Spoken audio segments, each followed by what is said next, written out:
नमस्कार, आपका स्वागत है हमारे खास कार्यक्रम हरियाणा डायरी में। मैं हूं आपके साथ राजश्री थवाइट। इस कार्यक्रम का एक ही उद्देश्य है कि आप तक हरियाणा के हर उस विकास की जानकारी पहुंचाई जाए जो मुख्यमंत्री मनोहर लाल के नेतृत्व में लगातार की जा रही है। तो बने रहिए हमारे साथ और देखते रहिए हमारा खास कार्यक्रम हरियाणा डायरी।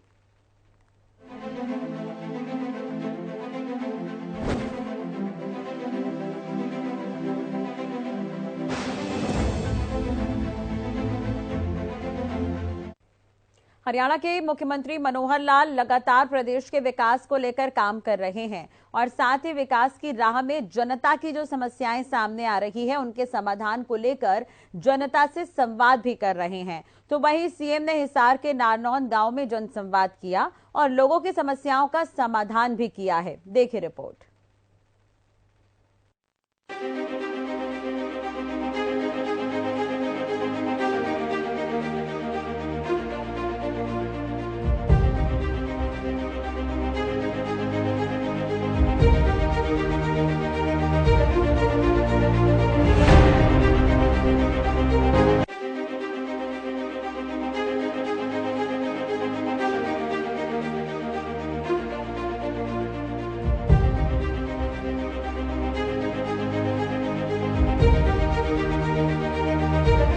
सड़क सुधारीकरण के लिए 13.65 करोड़ को मंजूरी। स्कूल भवनों के निर्माण को मिली मंजूरी। नारनौल से खेड़ी जालब सड़क के निर्माण को मंजूरी। 6 चौपालों को मंजूरी प्रदान की। हरियाणा के मुख्यमंत्री मनोहर लाल लगातार प्रदेश के विकास को लेकर काम तो कर ही रहे हैं, तो वहीं धरातल पर भी लोगों को जो समस्याएं पेश आ रही हैं उनको भी बखूबी समझकर समाधान किया जा रहा है। तो वहीं इसी कड़ी में जिला हिसार के नारनौन में आयोजित जनसंवाद कार्यक्रम में क्षेत्रवासियों को विकास की नई सौगात दी गई है। मुख्यमंत्री ने नारनौन स्थित एसडीएम कार्यालय के समीप लगभग 1.25 एकड़ जमीन को न्यायालय परिसर को ट्रांसफर करने की घोषणा की है। उन्होंने कहा कि नारनौन से जेन को जाने वाली सड़क के सुधारीकरण की प्रक्रिया आरंभ हो चुकी है। इसके लिए 13.65 करोड़ रुपए का टेंडर लगाया जा चुका है और जल्द ही काम आरंभ हो जाएगा। इसके अलावा गांव भड़ाखेड़ा, सौथा और पनिहारी गांव में सिंचाई नाला बनवाने और साथ ही गांव मोठ करनैल में और गांव धर्मखेड़ा में स्कूल भवनों का निर्माण और गंदे पानी की निकासी की व्यवस्था और साथ ही गांव मोहल्ला में बच्चों के खेल मैदान की 4 दीवारी व शेड बनवाना शामिल किया गया है।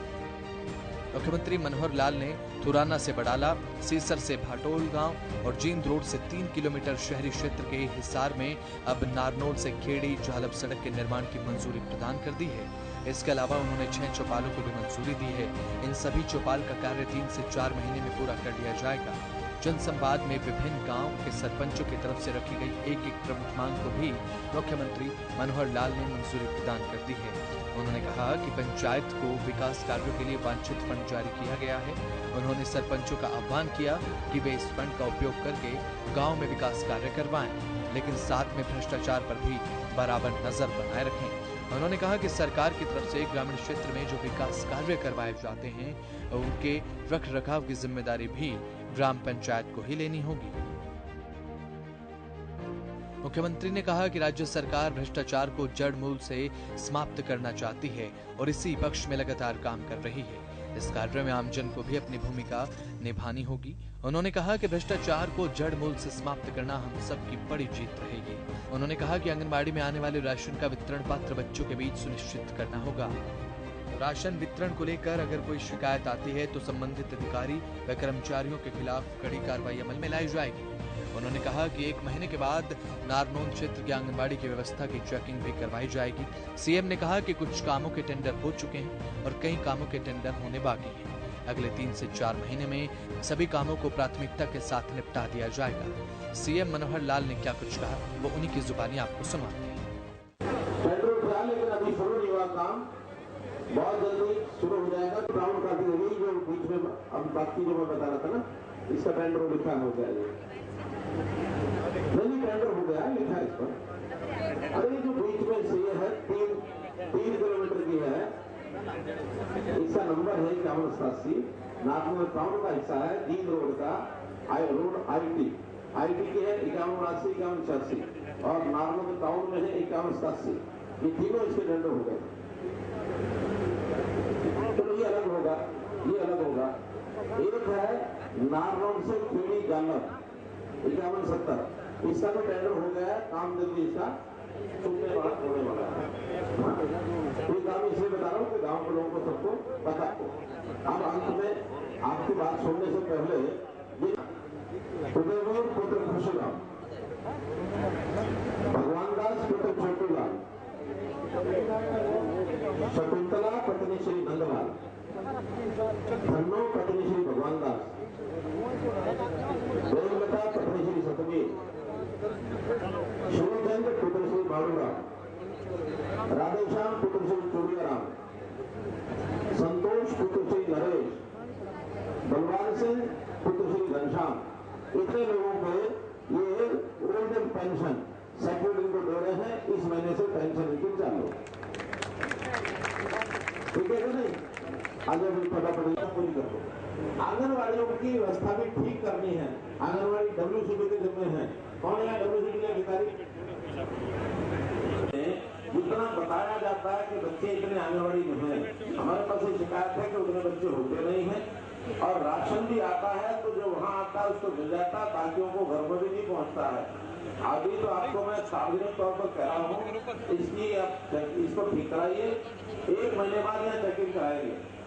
अगर फिर भी उसमें कोई गड़बड़ मिली तो समेत चाहे अधिकारी हो कोई, या जो आंगनबाड़ी चलाने वाली हमारी बहन है, सुपरवाइजर है, वर्कर है, बच्चों का राशन किसी की जेब में नहीं जाना चाहिए।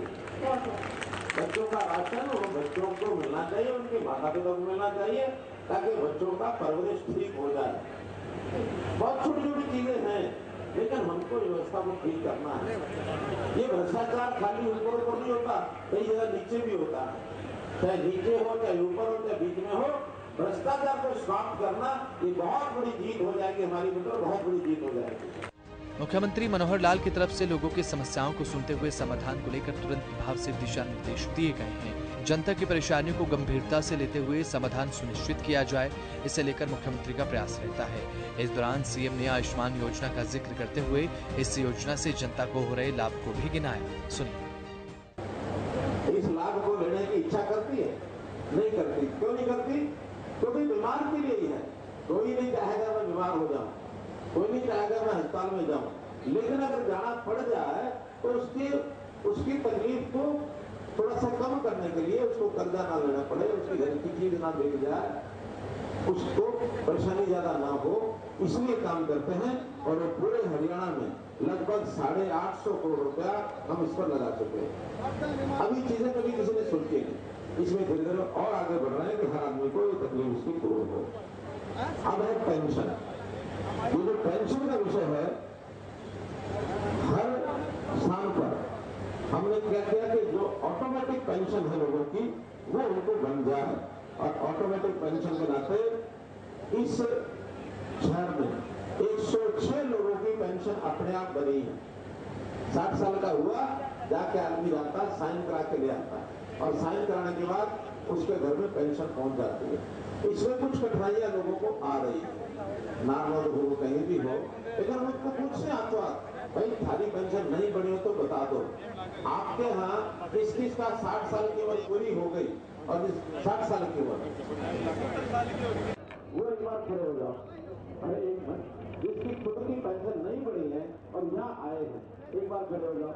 1 2 3 4 5 6 7 8 9 10 11 12 13 14 15 16 17 18 19 20 21 22 23 ये 28-30 लोग कहाँ भी हमारे पहचान पत्र करो।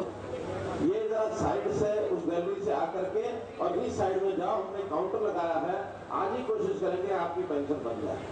ये 20 लोग सारे इधर आ जाओ, कोई देर भी लगाएंगे। आ जाओ। हालांकि यहाँ काउंटर लगे हुए हैं, हमारे जो लाइवलीहुड मिशन के यहाँ पे बैठे होंगे, ये बताएं नारनौल में सेल्फ हेल्प ग्रुप है पुराने बने हुए? हाँ, नहीं लाइवलीहुड मिशन का काम आपके पास है? नहीं, वो सरकारी अधिकारी कौन बैठे हैं ग्राम विकास के?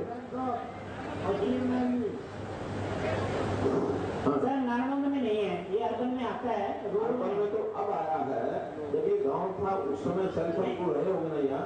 नहीं सर, नहीं है सर यहाँ। तो ये जो शहरों के अंदर लाइवलीहुड मिशन में रोजगार के नाते ऐसा नहीं, यहाँ नहीं, शहरों में कहीं नहीं है सर, शहरों में नहीं है। ठीक है, उसका विचार करेंगे। गाँव में एक योजना है सेल्फ हेल्प ग्रुप की। सेल्फ ग्रुप के नाते महिलाएं अपने परिवार को सपोर्ट करती हैं। एक नई योजना जिसमें शहर गांव सब आते हैं वो है मुख्यमंत्री अंत्योदय परिवार योजना। अंत्योदय परिवार जो जिनकी आमदन 1 लाख के इससे भी कम है, ऐसे परिवारों में कोई ना कोई एक आदमी को काम मिले। हमने ब्लॉक लेवल पर 4-4 बार कैंप लगाए हैं और उन कैंप्स में जो नौजवान जाते हैं या जो भी परिवार के में काम करने वाला आदमी होता है, उनको किसी प्रकार का लोन चाहिए, ट्रेनिंग चाहिए, वो भी दिलवाते हैं। तो ऐसे कैंपों का भी जब आयोजन होगा उसका भी आपको बताएंगे। अभी तक उनमें 676 एप्लीकेंट नाम नोटिफिकेट हैं। 178 लोगों की एप्लीकेशन मंजूर हो गई है। उसके अंदर उनको किसी को 50,000, 1 लाख, 2 लाख, 2 लाख, कोई गांव में अपना यानी शहर में कोई दुकान बनाना चाहता है, कोई छोटी इंडस्ट्री लगाना चाहता है, कोई पशु पालना चाहता है, इस प्रकार के कामों के लिए लोन मिल रहा है।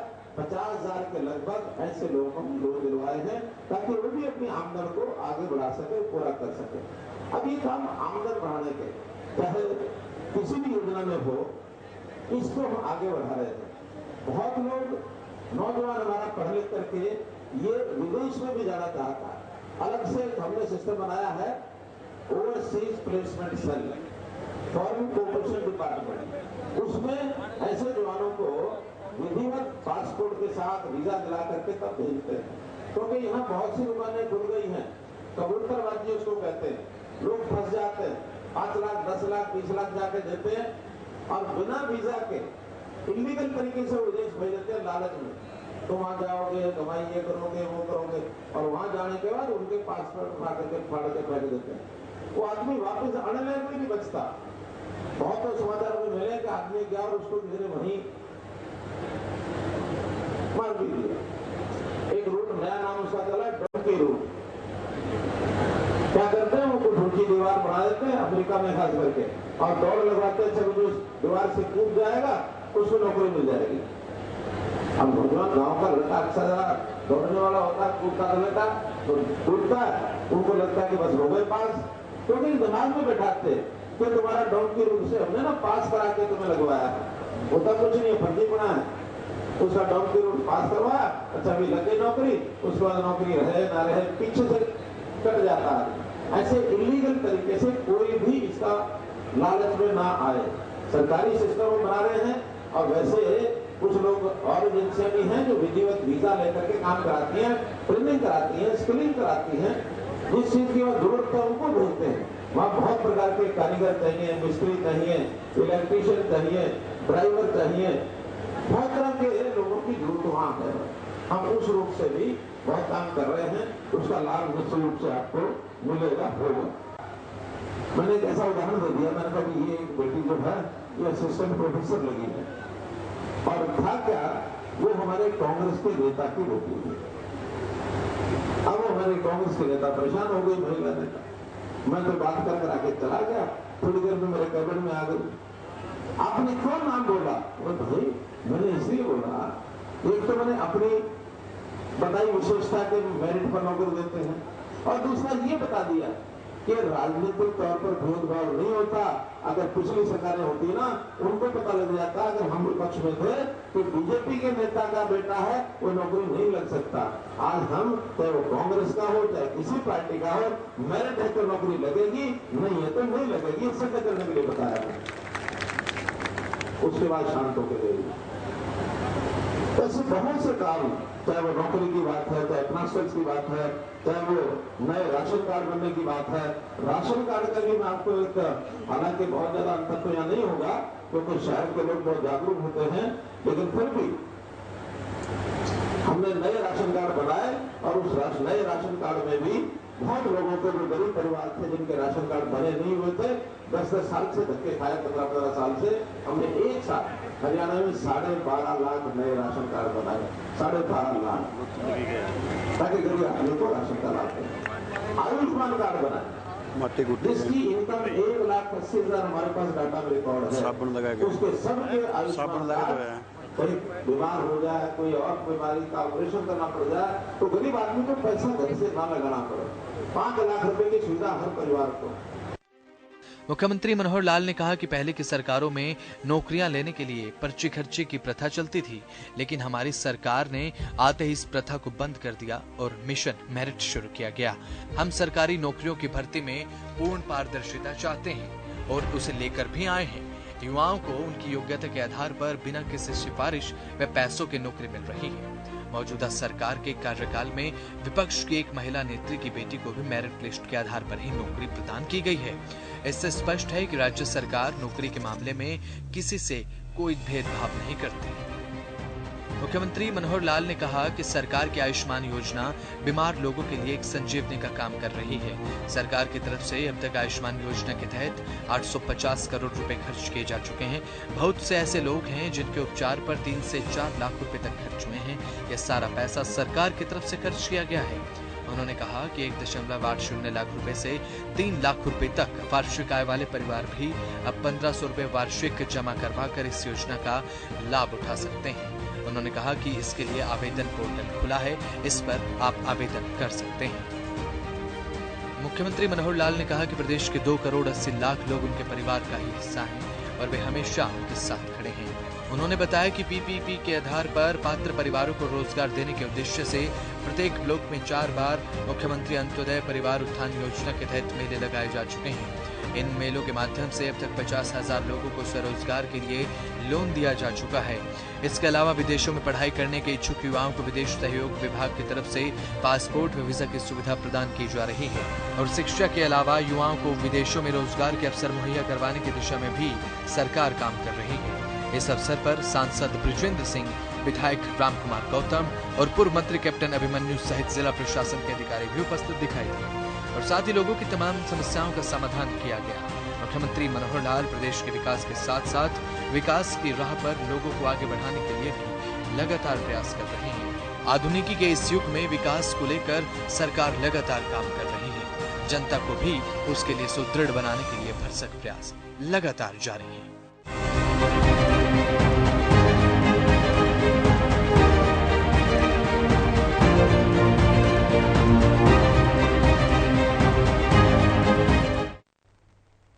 सीएम मनोहर लाल जनसंवाद कर रहे हैं। आपको बता दें, सीएम मनोहर लाल मिर्जापुर भी पहुंचे थे, जहां पर उन्होंने लोगों की समस्याओं को सुना। देखिए रिपोर्ट।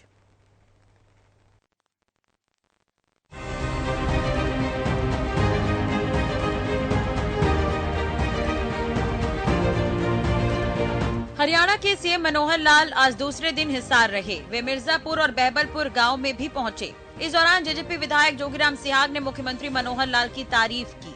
उन्होंने कहा कि डंके की चोट पर कह सकता हूं कि सीएम मनोहर लाल पर कोई भी जाति विशेष का लांछन नहीं लगा सकता, न ही इनकी ईमानदारी पर कोई शक कर सकता है। विधायक ने ये भी कहा कि भगाना गांव के अंदर 220 केवी का सब स्टेशन बनाया जाए। मुख्यमंत्री मनोहर लाल आज मिर्जापुर भी पहुंचे थे। सीएम मनोहर लाल ने शिक्षकों से इस दौरान बात की। रिटायर्ड शिक्षक ने इस दौरान कहा कि उस समय कोई पॉलिसी नहीं थी। सीएम मनोहर लाल के आने से ये सब संभव हो सका है। सिफारिश और पैसे ही तबादले होते थे। इससे प्रत्येक को मेरिट के आधार पर चांस मिलता है। 95% टीचर इस पॉलिसी से संतुष्ट थी। और जिसकी जानकारी नहीं होती थी वो किसी न किसी बीच में दौड़ कपड़े को ढूंढता था। चल भाई मेरा ट्रांसफर करा के ला। वो कहता था मास्टर जी काट गाड़ी। अब मास्टर कहे जी मेरे पास तो गाड़ी नहीं है तो टैक्सी बतेरी कर टैक्सी। वो टैक्सी करता। अब तेल डलवाता वहां जा करके और 4-5 दिन का ठहरने का इंतजाम भी उसको करना पड़ता उस गरीब मास्टर को। उसके खाने का और खाने का ही नहीं पीने का भी वो भी करना पड़ता। फिर वो जो साथ जाता पता नहीं उसकी कितनी चलती कितनी नहीं, वो किसी बीच में किसी आदमी को ढूंढता जो उनके सौदेबाजी करा दे। उस सौदेबाजी में उसके ट्रांसफर की तरफ फाइल चलती। 3 दिन में 4 दिन में किसी न किसी तरीके से कई बार काम हो भी जाता, नहीं भी होता। हो जाता तो मास्टर जी बड़े खुश और घर में फोन करता मास्टरनी को कि भगवान मेरा ट्रांसफर हो गया और मैं शाम तक पहुंचा घर। तो बड़ा गुलगुले जलेबी खीर खुश होके कह देता उसको। वो भी खुश थी। जैसे वहां से चला घर पहुंचा, घर में वो बीरबानी जो है उसकी वो मुंह लटकाए खड़ी, अरे क्या हो गया भगवान, मेरा ट्रांसफर हो गया। तो यहाँ वो पता नहीं रोहतक में तो कहते हैं जय रोया, यहाँ क्या कहते हैं, कहते हैं गार्डन बोल रहा। वो कहे कि गार्डन जो का तेरी ट्रांसफर तो तू वहां से जब चला था करवा के 2 घंटे बाद मुझे पता लग गया वो तो कैंसिल हो ली, वो ट्रांसफर तो कोई और आया था वो करा गया तेरी जगह। अब ये धंधे चलते थे। और जो वापस आने को होता था ट्रांसफर करा के, तो फिर वो जो साथ गया होता था दौड़ के बढ़िया, वो कहता है चल भाई चलेंगे घर, कहने नहीं मेरा तो एक और 2 आदमी बुला रखे हैं, गाड़ी यहीं छोड़ जा, तू बस पे चला जा और 2 दिन का एडवांस किराया दे दीजिए उसको। तो ये धंधे चलते थे। हमने आते ही इस दुविधा का हल मास्टरों के लिए किया। या कोई मास्टर बैठा है या उसका कोई रिटायर्ड मास्टर हो या कोई किसी का रिश्तेदार हो, है कोई बैठा सरकारी स्कूल का मास्टर? हाँ कौन है? हाँ बताओ, उस समय कब की आपकी नौकरी है?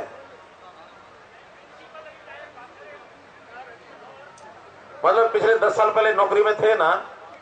हाँ तो उस समय ट्रांसफर क्या होता था, अब ट्रांसफर क्या हुआ जरा बताओ। चला नहीं भी, माइक नहीं चला, ठीक से चला के दो। Hello hello hello. हाँ सर उस समय जो है कोई पॉलिसी नहीं थी, केवल सिफारिश और पैसे के द्वारा ही ज्यादातर तबादले होते थे। हाँ शहर और उसके आसपास तो हमारे जैसे लोगों को कभी आने ही नहीं दिया जाता था। हाँ अब ये जो ट्रांसफर पॉलिसी है जो पोर्टल के माध्यम से होता है, इसमें प्रत्येक को बराबर चांस मिलता है, मेरिट बनती है, जिसमें उसकी एज के अंक होते हैं, वो कपल केस है तो उसके अंक होते हैं, रिजल्ट के अंक होते हैं, वो पारदर्शी तरीके से मेरिट बनती है और पोर्टल पे किसके कितने अंक है ट्रांसफर होने से पहले वो भी शुरू हो जाती है। और उसके बाद ट्रांसफर होते हैं तो किसी को भी कोई शिकायत रहती और सभी लगभग 95% लोग इस व्यवस्था से जो टीचर कैटेगरी है वो संतुष्ट है। ये 95% लोग संतुष्ट है। एक जमाना ऐसा था, आपने देखा अपनी आंखों से क्या देखा, मैं स्कूल में पढ़ा करता, ये है 1968 की बात। उस समय भी चौधरी बंसीलाल मुख्यमंत्री होते थे, मास्टरों से बड़े नाराज थे और एक वाक्य बोला करते वो कि सड़का की मोड़ और मास्टरा की मरोड़ काट के छोड़ूंगा। और उन्होंने क्या किया, उन सब अध्यापकों को जो जहां पढ़ते थे या उनका जो जहां घर था, घर से 20 मील दूर जाकर पढ़ाएंगे, एक साथ सारे ट्रांसफर किए। हमारे स्कूल में 39 अध्यापक थे, हाई स्कूल था वो, बड़ा स्कूल था, एक महिला अध्यापक को छोड़ के 38 के 38 ट्रांसफर कर दिए। क्या हालत हुई होगी। हम चाहते हैं अध्यापक उसकी सुविधा का ध्यान रखो, बच्चों को तभी पढ़ाएगा अच्छा। अब जैसे मैं आपको बताऊं कि यहाँ आयुष्मान कार्ड उसी के बने हैं जिसकी इनकम आय 1,80,000 रुपए पर साल की उससे कम है। हालांकि सारे देश में ये 1,20,000 की बनती है, हमने 1,80 तक कर रखी है छूट। हम चाहते हैं और ज्यादा लोगों को फायदा मिले और अब तो 1,80 से ऊपर 3 लाख तक भी सिर्फ 1,500 रुपए जमा करा करके वो अपना 5 लाख का बीमा करा सकते हैं ताकि लोगों को लाभ मिले। इस गांव के अंदर 2,829 लोगों को कार्ड बन गए हैं आयुष्मान के और उसमें 93 लोगों ने इसका फायदा भी उठा लिया। हालांकि फायदा उठाने की इच्छा नहीं करती सबकी, इच्छा करती है फायदा उठाने की, बीमार कौन होना चाहोगा, लेकिन हो जाए तो गरीब की मदद हो जाए, ये तो सबको लगता है ना अच्छा। तो इस गांव में 93 लोगों ने उसमें से फायदा उठा लिया और कुल मिलाकर के उन 93 लोगों को 30 लाख रुपए का फायदा हो गया। किसी का 10,000, 20,000, 50,000, 40,000 ऐसे भी हैं, 1-1 लाख, 1.5 लाख इतना भी फायदा हुआ है। मैं 4-5 गाँव नाम बता देता हूँ। श्यामलाल सन ऑफ मांगेरा, कोई हो तो बताना और ना हो तो किसी का पड़ोसी हो तो बता देना। Ishwar Singh son of Sonal Ram, Rajendra son of Ram Kumar, एक प्रदीप है son of Neel Rakha, Om Prakash son of Hari Singh. ये 5 नाम तो मैं बता रहा हूं जिनका 1 लाख से ऊपर का बिल आया है। मुख्यमंत्री मनोहर लाल ने जन्माष्टमी के मौके पर प्रदेशवासियों को बधाई दी। हिसार में जन्माष्टमी के मौके पर गुरु जम्भेश्वर मंदिर में सीएम ने माथा टेका। इस दौरान सीएम ने कहा कि भगवान कृष्ण ने धर्म की विजय का संदेश हमें दिया।